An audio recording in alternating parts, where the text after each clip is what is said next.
அனைவருக்கும் வணக்கம். அண்மை காலத்திலே கல்முனை வடக்கு ஆதார வைத்தியசாலையில் முஸ்லிம் சமூகத்தை சேர்ந்த 9 பெண் சுகாதார உதவியாளர்களை அவர்கள் நியமிக்கப்பட்ட பொழுது அவர்களுக்கு தமது ஹிஜாபை அணிந்து கொண்டு தொழிலுக்கு வர முடியாது, வைத்தியசாலைக்கு வர முடியாது என்று கூறி வைத்தியசாலையில் இருந்த உயர் இடத்தில் இருந்த நிர்வாக அதிகாரிகளும் பின்னர் ஏனைய தமிழ் பேசுகின்ற சுகாதார உதவியாளர்களும் அவர்களுக்கு அழுத்தம் தெரிவித்திருந்தார்கள். அது மட்டுமில்லாமல் சில நாட்களுக்கு முன்னால் பெண் சுகாதார வைத்திய உதவியாளர்கள், சுகாதார உதவியாளர்கள் பெண்கள், இந்த முஸ்லிம் பெண்கள் இவ்வாறு தமது ஹிஜாபை அணிந்து வர முடியாது என்று கூறி ஒரு போராட்டத்தை நடத்தியிருந்தார்கள். ஆனால் அவ்வாறு நேரடியாகவும் அவர்கள் கூறவில்லை. அவர்கள் அரசியல் ரீதியாக அவ்வாறு இந்த போராட்டத்தை கட்டமைத்திருக்கின்றார்கள். நான் எமது சீருடை அனைவருக்கும் சமமான சீருடை, எமது சீருடை அனைத்து சுகாதார உதவியாளர்களுக்கும் சமமான சீருடை. எனவே இதிலே நீங்கள் ஒரு இன ரீதியான ஒரு கட்டமைப்பை கொண்டு வர வேண்டாம், இன ரீதியான பாகுபாடை கொண்டு வர வேண்டாம் என்று கூறித்தான் இந்த அரசியல் கட்டமைப்பை, இந்த போராட்டத்தின் அரசியல் கட்டமைப்பை கட்டமைத்திருந்தார்கள். இது தொடர்பாக நாங்கள் பேச வேண்டும். அதாவது அனைவருமே சமம், இனப்பாகுபாடுகளை கொண்டு வர வேண்டாம் போன்ற கோஷங்கள் வழக்கமாகவே இது முற்போக்கான கோஷங்களாகவே கருதப்படுகின்றது. ஆனால் சில வேளைகளிலே இந்த கோஷங்கள் இன ஒடுக்குமுறையை நியாயப்படுத்துவதற்காகவும் பயன்படுத்திய சந்தர்ப்பங்களும் நமது சமூகங்களில் காணப்படுகிறது. ஒரு நல்ல உதாரணம் தான் 1970களில் 80களில் முல்லைத்தீவில் இருக்கின்ற கொக்குளாய் குக்குத்துருவாய் பிரதேசங்களில் இருந்த தமிழ் விவசாயிகளை இராணுவத்தினர் துப்பாக்கி முனையிலே துரத்தி வெளியேற்றியிருந்தார்கள்.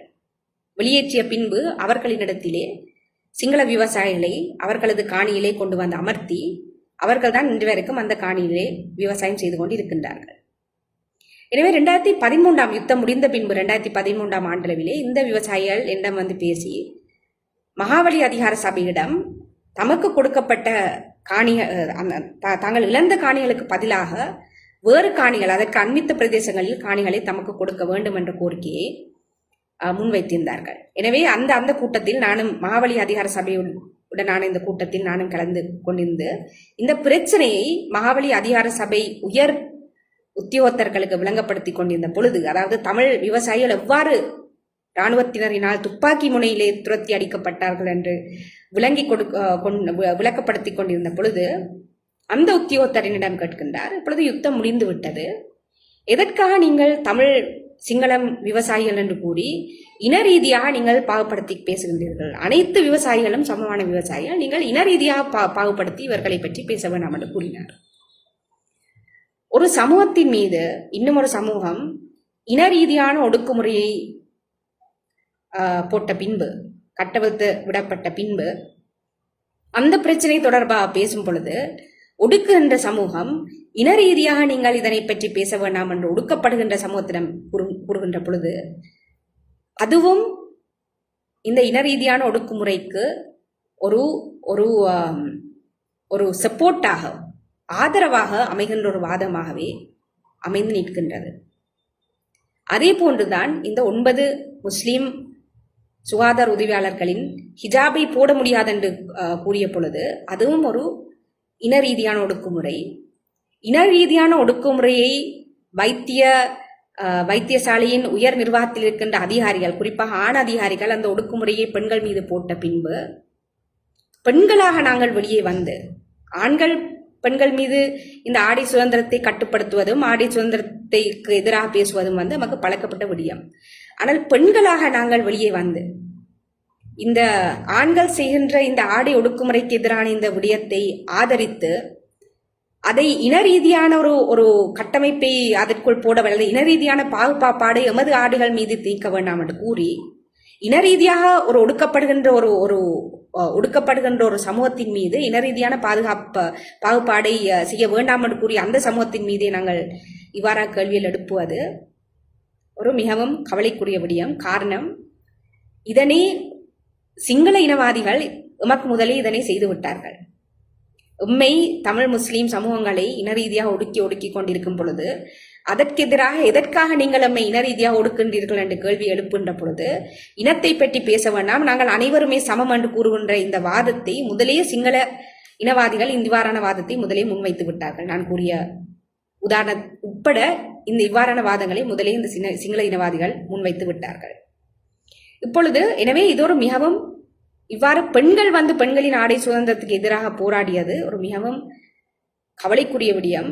தமிழ் முஸ்லீம் சமூகங்களின் இடையே காணப்படுகின்ற இந்த உறவு நிலையிலே இது ஒரு பெரும் ஒரு வடுவாகவே அமைய போன்றது என்பதே அன்றே நான் இதனை கருதுகின்றேன். இப்பொழுது இதற்கு ஒரு பதிலாக தீர்வாக நாங்கள் எமது சுகாதார அமைச்சரிடம் சென்ற பொழுது அவர்கள் சிறப்பான ஒரு தீர்வை வழங்கினார்கள். அதாவது சிங்கள பெரும்பான்மை கொண்ட சுகாதார அமைச்சானது ஒரு சிறப்பான தீர்வை வழங்கியது. தமிழ் முஸ்லீம் சமூகத்துக்கிடையே இந்த பிரச்சனை போய்கொண்டிருக்குதுன்னா நாங்கள் 2 சமூகத்தையும் பிரித்து விடுவோம். முஸ்லீம் இனத்தை சேர்ந்த பெண்கள் இந்த வைத்தியசாலையில் வேலை செய்யவில்லை, அவர்கள் அஷ்ரப் வைத்தியசாலையில் சென்று வேலை செய்யலாம் என்று கூறி 2 இனங்களையும் வடிவாக பிரித்து விட்டார்கள். அதுதான் அவர்களது தீர்வு. இப்பொழுது இந்த தீர்வை நாங்கள் யாராவது எமது வெற்றியாக கருதி நாங்கள் உருவகித்துக் கொண்டிருந்தோமானால் நான் கூற விரும்புகின்ற விஷயம் என்னவென்றால், அரசாங்கம் எமக்கு எதிராக நிறைய விடயங்களை இப்பொழுது கொண்டு வந்து கொண்டிருக்கிறது. உதாரணமாக நேற்றைய தினம்தான் அரசாங்கம் கூறியிருக்கின்றது புதிய பயங்கரவாத தடை சட்டத்தை கொண்டு வரப்போகின்றது என்று கூறி அவர்கள் அதனை இப்பொழுது பாராளுமன்றத்துக்கு சமர்ப்பிக்க போன்றார்கள் கூறி நேற்றுதான் செய்தி வந்தது. அதே போன்று அரசாங்கம் ஒடுக்குமுறை சட்டங்களாக இருந்தால் என்ன, தமிழ் முஸ்லீம் சமூகத்துக்கு எதிரான சமூக கொள்கைகளாக இருந்தால் என்ன, தமிழ் முஸ்லீம் சமூகங்கள் செறிந்து வாழ்கின்ற இடங்களிலே அவர்களுக்கு எதிரான இயற்கையை பாதிக்கின்ற சூழலை மாசுபடுத்துகின்ற அபிவிருத்தி திட்டங்களாக இருந்தால் என்ன, இவ்வாறு அடுத்தடுத்து எமது அரசாங்கம் எமது சமூகங்கள் நிறைந்து வாழ்கின்ற இடங்களில் தான் இவ்வாறான திட்டங்களையும் இவ்வாறான சட்டங்களையும் அமுல்படுத்துவதற்கு ஏற்பாடுகள் செய்து கொண்டிருக்கின்றது. இவ்வாறு இந்த சட்டங்கள் அமுல்படுத்தப்படும் பொழுது அரசாங்கம் பார்க்காது இது தமிழ் சமூகமா முஸ்லீம் சமூகமா என்று பேதமெல்லாம் பார்க்காது. அரசாங்கம் சிறுபான்மை மக்களுக்கு எதிராக இந்த சட்டங்களை காலமாக சமூகமாக பயன்படுத்தி வருகின்றன. முதலில் தமிழ் சமூகத்துக்கு எதிராக பயன்படுத்தும், அதன் பின்பு முஸ்லீம் சமூகத்துக்கு எதிராக பயன்படுத்தும். அப்பொழுது தமிழ் சமூகத்துக்கு எதிராக ஒரு ஒடுக்குமுறை சட்டத்தையோ அல்லது ஒரு பாலிசியையோ பயன்படுத்துகின்ற நேரம் யாரிடம் சென்று நாங்கள் ஆதரவை கேட்க போனோம்? சிங்கள சமூகத்திடமா சென்று ஆதரவை கேட்க போறோம், அல்லது நமக்கு அண்மையிலே வசித்து வருகின்ற முஸ்லீம் சமூகத்திடமாக சென்று ஆதரவை நாங்கள் கேட்க போன்றோம். அதே போன்று முஸ்லீம் சமூகத்துக்கு எதிராக ஏதாவது ஒரு ஒடுக்குமுறை சட்டத்தை கொண்டு வரும் பொழுது யாரிடம் அவர்கள் ஆதரவை கேட்க போனார்கள்? எனவே இவ்வாறு அரசாங்கம் நம்மை பிரித்து வைத்திருப்பது தமிழ் சமூகத்தின் வெற்றியாக நாங்கள் இதனை ஒரு நாளும் கருதக்கூடாது. காரணம், நாளை எமது சமூகத்தின் மீது சிங்கள பேரினவாத அரசாங்கமானது ஒரு ஒடுக்குமுறையை திணிக்கும் பொழுது நாங்கள் உதவிக்கரங்களை ஏந்தி நிற்க போன்றது எமது முஸ்லீம் சகோதரிகளிடம்தான் இந்த கருத்தை ஏந்தி நிற்க போன்றோம். ஆனால் இவ்வாறான ஒரு ஆடை தொடர்பான ஒரு கலாச்சார ஆடை தொடர்பான ஒரு அடிப்படையான ஒரு ஒடுக்குமுறையை நாங்கள் எமது முஸ்லீம் சகோதரிகள் மீது திணித்துவிட்டு இந்த முகத்தோடு அவர்களிடம் சென்று நாங்கள் உதவிக்கரத்தை கேட்க போனோம், உதவிகளை கேட்க போன்றோம் என்ற விடயத்தை நீங்கள் சற்று யோசியுங்கள். எனவே இது ஒரு முடிந்து போன கதை அல்ல. நீங்கள் இவ்வாறு இது குறிப்பாக நான் இந்த காணொலியை செய்கின்றேன். எமது தமிழ் சகோதரிகள் இவ்வாறான ஒரு போராட்டத்தில் ஈடுபட்டிருக்கின்றார்கள் என்று மிகவும் கவலைப்பட்டு தான் இந்த காணொலியை நான் செய்கின்றேன். எனவே நீங்கள் நிச்சயமாக கல்முனை வடக்கு ஆதார வைத்தியசாலையிலே இந்த நடந்த இந்த ஒடுக்குமுறையை நீங்கள் சரி செய்ய வேண்டும். அதனைத்தான் நீங்கள் செய்ய வேண்டும். இது முடிந்த கதையல்ல. இந்த 9 சகோதரியும் வேறொரு வைத்தியசாலைக்கு இடமாற்றம் செய்து விட்டார்கள். அவர்களை மீண்டும் இந்த வைத்தியசாலையை கொண்டு வர வேண்டும். முஸ்லீம் சகோதரிகளுக்கு ஹிஜாபை அணிந்து தொழில் புரிவதற்கான உரிமை இருக்கின்றது என்று கூறி நீங்கள் அவர்களுக்காக பெண்களாக குரல் கொடுக்க வேண்டும் என்ற கோரிக்கையை விடுத்து அதனை நீங்கள் தயவுடன் இதனை செய்யுமாறு நான் மிகவும் பணிவாக கேட்டுக்கொள்கிறேன். காரணம், அல்லாவிட்டால் இது தமிழ் முஸ்லிம் மக்களுக்கிடையே இருக்கின்ற ஒரு உறவிலே ஒரு பெரும் ஒரு வடுவாகவே, ஒரு வரலாற்று ரீதியான வடுவாகவே வந்து நிற்கும் என்று நான் நினைக்கின்றேன். நன்றி.